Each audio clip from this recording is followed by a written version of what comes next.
cya kabiri. Dialogue 2. Hi, my name is Josh. It's a pleasure to meet you. Komera ye, nitwa Josh.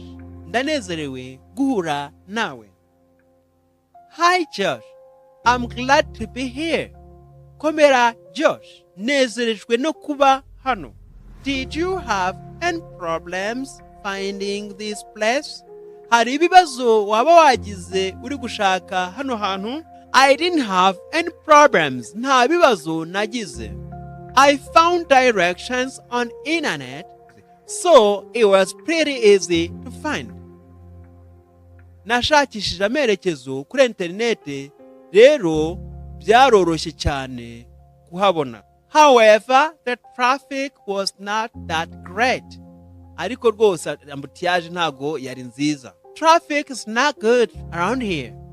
Ambutiyaje hano ntabwo iba nziza. I agree. Ndabyemeye. It would be great if there was a train or a subway line that went through here. Aba byiza habaye hari inzira ya gari ya moshi cyangwa metro cyangwa inzira y'abanyamaguru ica munsi y'ubutaka yaciye hano. That would be so great. Ibyo byaba ari byiza cyane. I would definitely take the train if they had it. Rwose natega gari ya moshi babaye bayifite.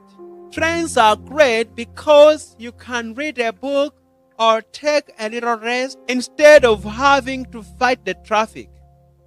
Yego, gutega gari ya moshi nibyo byiza cyane kuko ushobora gusoma igitabo cyangwa se ugafata akaruhuko gatoya mu cyimbo cyo kuba urwana na ambutiyaje. Very true. Ibyo ni ukuri rwose. Well, let me begin by telling you about our company. Rero reka ntangire nkubwire iby'ikigo cyacu.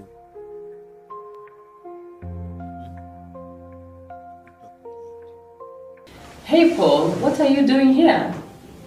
How is it going? I'm meeting up with a friend here. How have you been, man? Not too bad. I'm still at school and having a little fun. How are you enjoying Mr. Lee's history class? It's so boring. Tell me about it. If it wasn't a requirement, I wouldn't have taken it. How about you? What have you been up to? I finished school last spring, but now I'm searching for a job. I'm kind of slacking off. I heard that